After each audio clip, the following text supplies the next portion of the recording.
Hey, this is Raulh of Please Act Right. For all you young gentlemen out there, be careful of the advice that you take from some of these old dudes. They're living in the past and they don't know how to adjust to the present. I don't think a woman should ever marry a man that does not have a mind to 100% provide for her. If you sit down and you have a conversation with a man as a woman and he's sitting there, he's bringing up 50-50, I want you to come up with 50, I'm gonna come up with, he's not a masculine man. If I were a woman, I would dismiss any man that came up with a conversation about 50-50 because he's lacking somewhere in terms of his masculinity. Nope. If you're smart in this day and age, if she has an income, you will require a woman to pitch in and help financially. Some of these old dudes, yeah, I said it, old dudes, because he's in my age group, need to go sit down somewhere and let the real old dudes like me handle this. Now, I'm not saying she has to go 50-50, but I am saying that she needs to be financially contributing in one way or another. As I'm sure a lot of you already know, the women of today are not like the women in the past when me, this guy, and Steve Harvey were younger. We are now in the era of girl math, and even the older women are in on this nonsense. Take a listen. Is my wife entitled to property that I owned before we got married? What are your thoughts? No. No, she's not entitled to it. It was mine before the marriage. After the marriage, whatever we got, we can talk about how that's going to be divided up. That is not how that goes. Now, here comes the girl math. Not how that goes. It depends on what it is. If you had something before we got married, for instance, a car, your Firebird. If you had the Firebird before we got married and you haven't done anything to it, it was yours coming in, it'll be yours going out. See, if it's worthless coming into the marriage and it's worthless at the end of the marriage, you can take it with you and she doesn't want to have any parts of it. Now, pay attention to how many times she says you using your income and you doing all of the work on the car to improve it. If you do anything to that Firebird while we're married, means that you would have used your marital income to improve and enhance this car that's worth $1,000. Now you've repainted it, changed the seats, put a new engine, all this stuff. So now it has increased in value from $1,000 to $20,000. That is now marital property. You've commingled it by using our marital funds, which is your income, to grow the value of this thing. So yes, I would be entitled to a portion of it. She ended by saying using our marital income. But the whole time she was talking, she kept saying you and your, not using our income for the improvement. If he does no improvements to the car, she could care less. But if he does all the work and he puts his money into improving the Firebird during the marriage, she feels now she's entitled to half of the value of it. And that is girl math, which is basically the same as the old saying of what's yours is mine and what's mine is mine. But I guarantee you, if you flip the script, this woman's girl math will go right out the window when it comes down to the man being entitled to half of what she put effort into and her money into. Example, did you ever see the Tyler Perry movie, Why Did I Get Married To? Janet Jackson plays the character Patricia, and she's married to Galvin, played by Malik Yoba. She wrote a book while they were married, and it made her a lot of money. She made the down payment on the house that they live in, and she financed his business. But when the marriage started falling apart, she felt that she did all of the work writing, selling, and promoting the book, so he shouldn't be entitled to any of it. I want you to be a man. Leave this marriage with what you came in with. When she found out, he went to the bank and took the $800,000 out of the account. You go down to the bank and see what this man did. She lost it. I got it all now. What makes you think you deserve a dime of my hard-earned money? The whole time, while she was going off and destroying every piece of glass in the house, all she kept saying was, I did this. Who gave you the money for this architect firm? And I did that. And I paid for this. And I paid for that. And at the end of her rant, as she stormed up the stairs, she said, this is my house. Get out of my house. Get out! This is my house! Get out! There are literally millions of men who pay for everything for a woman that they're involved with, and in the end, they stand to lose it all or at least half of it. And of course, women cheer and say that the woman deserved it. But the minute the shoe is on the other foot, the same women say that the man should be a man and get his own. I want you to be a man. Leave this marriage with what you came in with. Girl math. And this is exactly why I tell men, if she doesn't want to help you build or put in financially, she is not the one. Because if you don't hold her financially responsible from the very start, if the marriage ends, this woman will take you for half of everything that you worked hard for and will keep the house and the car that you will have to pay for and move out of. So where are these women getting this nonsense from? Some of them are getting it from their own mothers. My mama taught me that if that man is not solving all of your problems, then he is your biggest problem. See, once you start dating her, she's expecting you to solve all of her problems and all of your problems too. But she's not going to help you with any of your problems. She also taught me that men should be the 3 Ps: provider, protector, problem solver. And what did your mother teach you you're supposed to do for a man that can do all of that? Here's the answer. Absolutely nothing. So here's the shortcut, guys. Simply get rid of her. Now you don't have her or her problems or the stress of her expecting you to solve all of her problems. It's that simple. Then find yourself a woman who does not expect you to solve all of her problems, just the ones that she may be struggling with. And if you feel the need for the touch of a woman or some of that gushy stuff, just pick up a raincoat and find one you can lease it from. It's cheaper and it's way less stressful. Because I promise you, if you do everything for her and pay for everything, she will not respect your authority in the household, but she will listen to everybody else that has authority in her life. I don't want to obey my husband.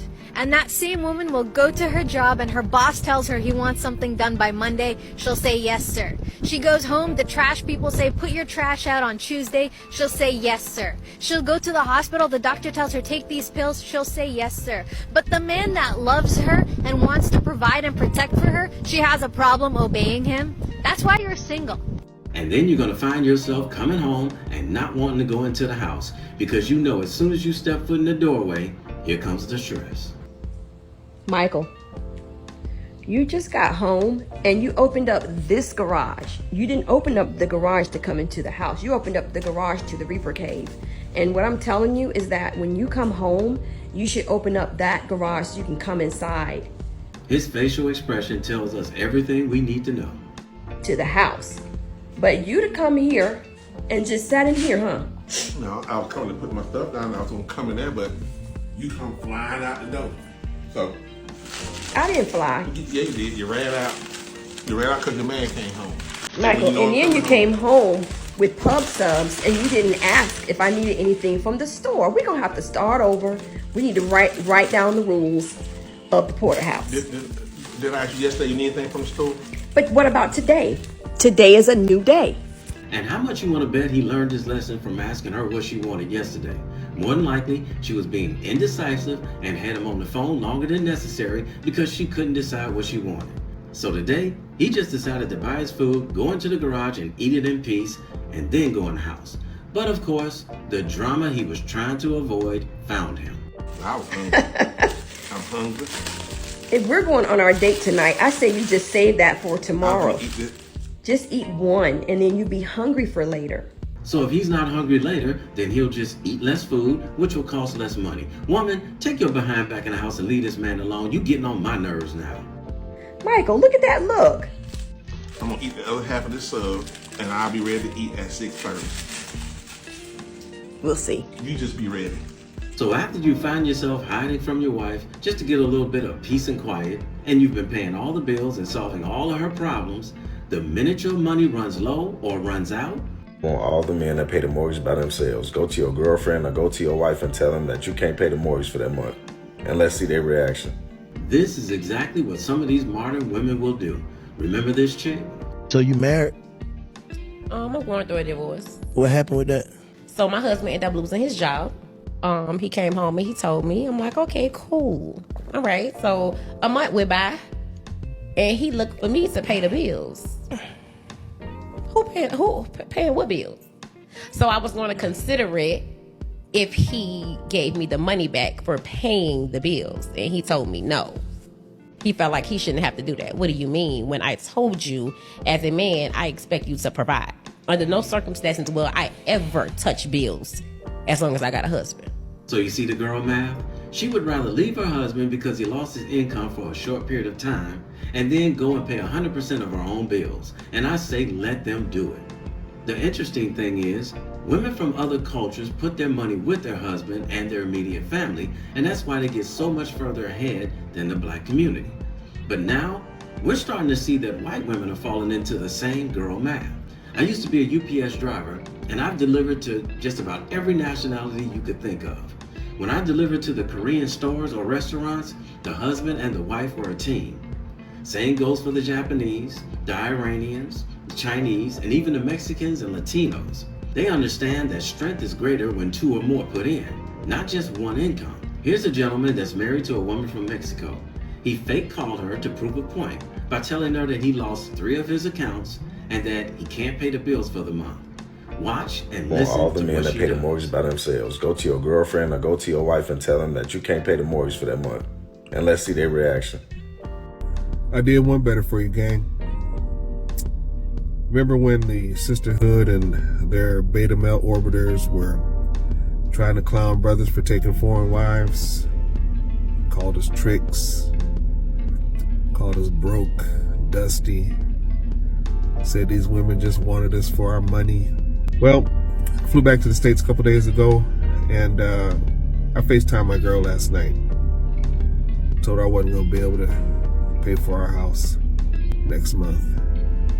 Watch the video. And by the way, I was on my Bluetooth in the car, so I'm completely inaudible, but my wife is not.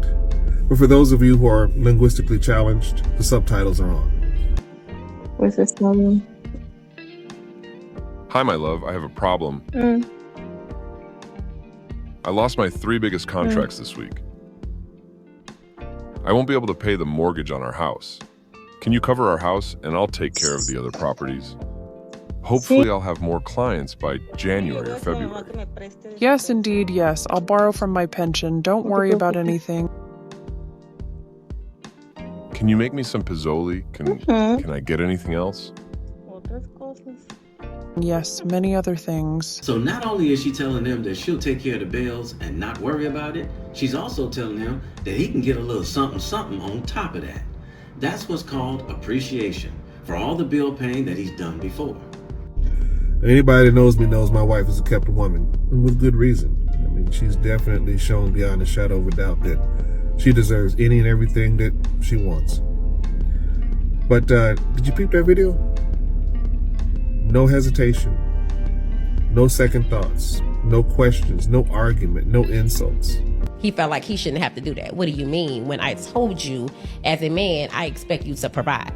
Under no circumstances will I ever touch bills as long as I got a husband. Just, sure, don't worry about it. Teamwork makes the dream work. Y'all have a safe holiday. I'm telling you guys, if she's not putting money into the relationship, she needs to be putting in a value that you really need to make your life easier. She needs to contribute one way or another, not just take. In Thailand, tradition is still alive and well. In relationships, Thai women often express their support by allowing men to lead without the constant power struggle seen on a daily basis in The Matrix. However, they'll step in and make decisions when needed, proving their adaptability and partnership mindset. Example, Bazoon Fest, Elle stepped up and handled all of the business. She kept records of everything and made sure everything was handled. She did not drop the ball at all. And after it was over, she went right back to taking care of me at the house. We've been together going on 6 years now, and as you might have guessed, I'm not the easiest person to get along with. But out here, you learn to compromise. It's not about who can yell the loudest or who's right all the time. Arguing gets you absolutely nowhere. Exactly. Shout out to Richie Mack and his lovely woman, Elle. If you want to see that entire video, I put the link in the description box below. It'll definitely help you understand the type of woman that you're looking for. There's a part 1 and a part 2. So for all the men out there who have your stuff together, that means that you got your finances right and you got your mind right. Be extremely careful of the advice that you're taking from some of these old dudes who are telling you to do things the old-fashioned way. And do not, I repeat, do not take on one of these women telling you that you have to do everything. If you have to do everything, then what would be the point of having her around? Like I said before, you can just rent some of that from a woman and it'll be easier, cheaper, and less stressful. So let's go out with another old school dude who understands we're not living in the 1900s and clarifies where I stand on this issue. I don't think a woman should ever marry a man that does not have a mind to 100% provide for her. You got a dumb message, mindset quotes. Man, get the out of here. You don't, young people, if you got to do it all by yourself, you better be by yourself. Do not listen to these alpha dog losers. This is some loser shit. Well said, sir. Well said. Because if you listen to that first old school dude, you're probably gonna lose all your shit. Hey, somebody had to tell you, and I love you, so it might as well be me. Don't forget to subscribe and click that notification bell to get notified when I post a new video. I post a new video every week. And in the meantime, will you please act right? My name is Raulh. See you in another video. So if you enjoyed this video, check out one of these two videos right here. I'm sure you'll enjoy them too. And if you like, you can visit my channel. I have plenty of videos there. Go ahead. Don't be scared.